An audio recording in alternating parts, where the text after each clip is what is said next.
As a customer, you probably expect from anyone who's selling you any kind of service that when something goes wrong, you hope nothing goes wrong, however, it always might happen, that they communicate with you, that they tell you what's going on, and that they probably tell you what are the next steps, what is there any solution, how to deal with the situation. And proactive communication is exactly what we're going to talk about today. The problem is that often people claim they want proactive communication. Unfortunately, hardly ever in today's environment, especially in the corporate world, you see any of it. I can give you a personal story about this. And I had the great honor to fly from Switzerland via London to Manchester. I would have preferred to do it by train, which would be way more comfortable. However, when at the same time strikes are announced in France and England, there's a bit of a problem because basically when you leave Switzerland, you suddenly see nothing's running, and that risk had to be avoided. So the plan was to fly to London, short stop there for a couple of hours, and then fly on to Manchester. The whole thing should take not longer than 6 to 7 hours. I left my house at 10 a.m. in the morning, and I left my apartment at 10 a.m. in the morning, and I arrived 2:30 a.m. next day in Manchester. It was an odyssey of atrocious arrogance and incompetence by the airline. It went that far that when we were inside the last plane, finally, after waiting forever with no information delivered whatsoever, at least no valuable information or anything that tells us how the whole thing will go on, that even the captain of that very well-known British airline, even that captain told us that he is as tired, and I quote word by word, he is as tired as we are from the lies they tell us at the terminal why something went wrong. And especially when you know British culture, probably some people think, well, that's pretty straightforward. It is not only pretty straightforward. In British culture, it rarely happens that any employee will talk about their own company, their employer, that they told you lies. So how to deal with situations when you have a delay or the service can't be delivered? How do you know what to do with it? And that there are a couple of ground rules. And first of them is not every bit of communication helps, because some people say just communicate. When you keep on communicating non-valuable information and tell people, could you please wait? And you tell it in 3 different ways, but it always says, please wait. That doesn't help. So it's not just saying something or just talk with the people. That might help for 15 minutes if you're lucky for 30, but not for a couple of hours. The second aspect is when you are nice to people, that of course helps. However, being nice doesn't bridge a 4-hour gap. And being nice, of course, it goes without saying. You need to be nice to customers, and we know that. Of course, you don't have to be nice to people when they deliberately misbehave. However, just being nice doesn't make the cut when it comes to proactively communicating major mishappenings and misconduct, probably, or problems within the service delivery of customers who paid for your services. And the third aspect is repeating the same message over and over again doesn't help in the slightest. When we were waiting there and they said, oh, we don't know, we have a delay, a member of staff is missing. And let's face it, a member of staff could be located, especially in London, where they have hundreds and thousands of employees who would qualify for that. And they say, yeah, someone's missing. And then the next person showed up and say, yeah, we're missing a member of staff. Yeah, we know that already. And then they said, oh, there's going to be a manager here in 10 to 15 minutes telling you what's going on. And it took nearly 45 minutes. And the manager stepped up to the microphone and said, yeah, we have a delay because a member of staff is missing. We knew that already. Thank you very much for telling us the same thing over and over again. So when we look into what should we do, there are 3 main aspects with a couple of questions that need to be answered. And let's talk about these aspects. So the first one is it suitable? And that's the first thing you have to wonder about. The first question you have to answer, is it suitable to have an approach of proactive communication? In general, yes. However, there are a couple of things you should consider. Aspect number 1 is, are the facts known? So, for example, if you could say, well, that a thunderstorm over Manchester, and we have no idea how long it will take, and there is no prognosis, no forecast where it says that it takes 3 hours, and meteorologists say could take anything within 3 to 8 hours, at least you tell us there is something going on which is beyond our means. Force majeure, it's called. So very important here is, are the facts known? If not, which aspects are known and which aspects can you deliver? Which aspects are missing, and how, and that's the next question, when can you deliver the missing blanks, the missing parts, the missing ideas, the missing concepts? So people know that you are doing something and not just repeating something out of your handbook of I talk but don't tell you anything. So the suitability of proactive communication is based around these couple of questions. Do you have any facts available? If no, how can you get hold of the facts? And when there are incomplete facts, how can you get hold of the missing parts to at least deliver the basic minimum to tell people this is where we are, that's what we do, that's why we want to end with the whole thing. Second part now is how you act on it.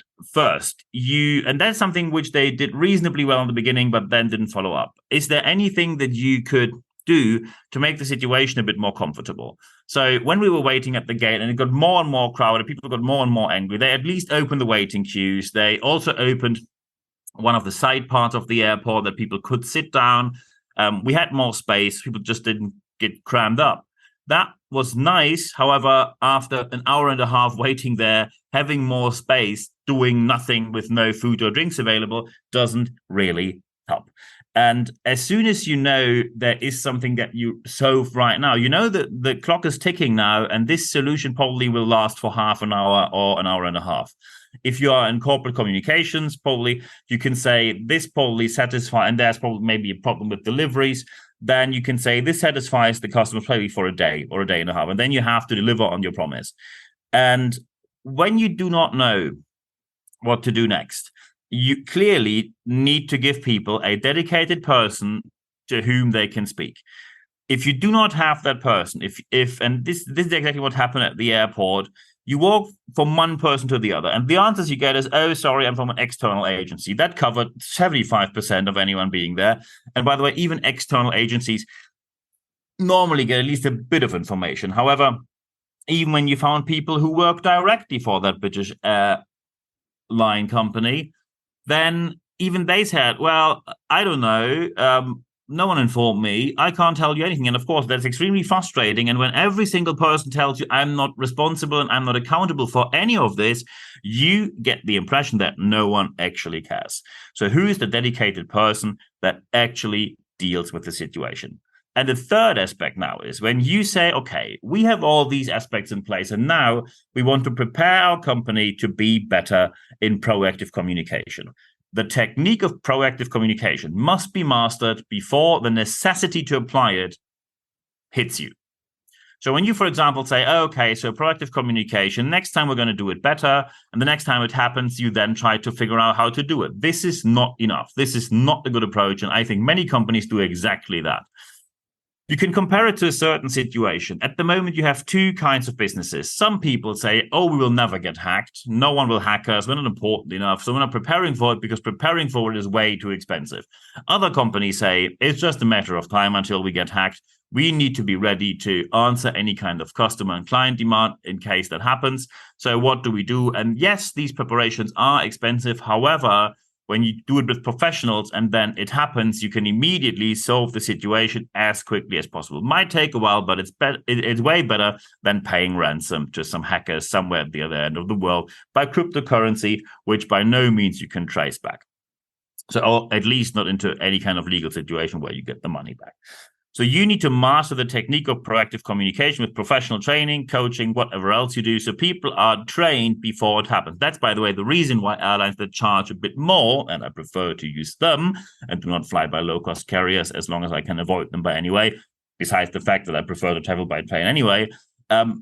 When you have airlines that charge a bit more and always claim we train our staff better, this has to show in reality. And unfortunately, it doesn't seem to be the case, because often when these situations happen and I then see what's going on right now, 3 out of 4 tell me they're an external agency, didn't receive any training, and the people who received the training say, well, I don't have the information.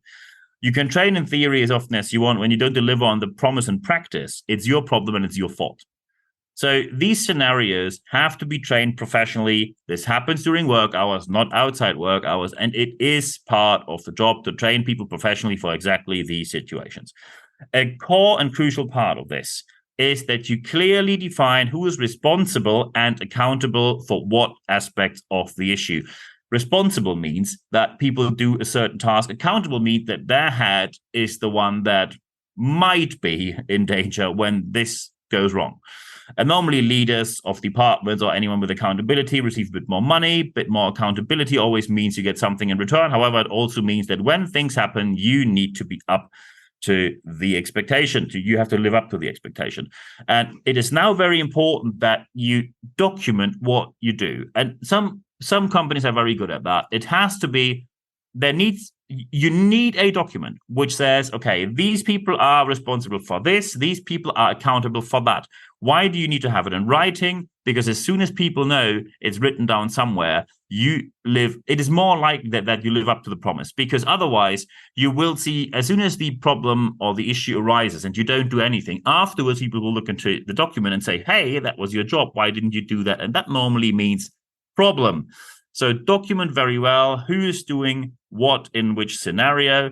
The main point here is, and that is the general rule you have to follow, when there's an issue arising, you can always choose between either solve the issue or at least acknowledge it. Of course, acknowledging it with no solution doesn't really help, but the pilot got a plane of 300 people silent within the moment where he said, and I quote word by word, he said via the intercom system, he said, I'm not passing the book here. And he actually said, unlike others, I'm not passing the book here, but taking accountability.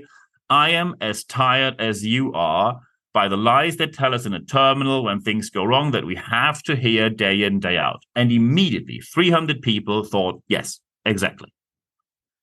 So someone who we didn't even see because he was in the cockpit, only heard his voice, got an agreement of 300 passengers within 30 seconds just by acknowledging the issue. Of course, it was not really a problem. However, he also said at the end of giving us a couple of other pieces of information, he said, there is a guarantee we're going to Manchester tonight. And that was very important. That was very important. So the main rule always is solve it or acknowledge it. Acknowledging it doesn't really help, and you might still get negative reviews, and people might go on the internet and probably don't talk too positively about you. However, the more you plan, the better you will be as soon as the situation arises. And your call, your decision is now, how do you want to implement this system? And the earlier you start, the better it will work. And of course, there's more about this. But if you now say, hey, Niels, I have a couple of questions about this, just contact me. nb@nb-networks.com. Just drop me an email. You will find my email address in the show notes of this podcast. Of course, you can also contact me via LinkedIn, Instagram, or anything else.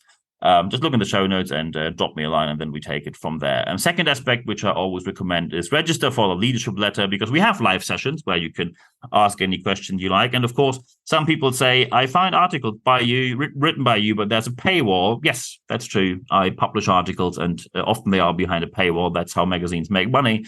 If you want to have free access, I'm fully allowed to do that. If you want to have free access to anything I publish, just go to expert.nb-networks.com. Also put this link, the registration link to the leadership letter, in the show notes of this podcast. When you register there, you receive one email only every Wednesday morning. It's an ad-free guarantee, a 100% content ad-free guarantee. And then you get free access to anything I publish. And also you see when the live sessions happen, you can register for them. And the third aspect is the most important one. Apply what you heard in this podcast, because only when you apply what you heard, you will see the positive change that you obviously want to have in your organization. I now wish you all the best in implementing these changes or these aspects in your organization. If you need any kind of help, just let me know. I'm always happy to help. And at the end of this podcast, there's only one thing left for me to say. Thank you very much for your time.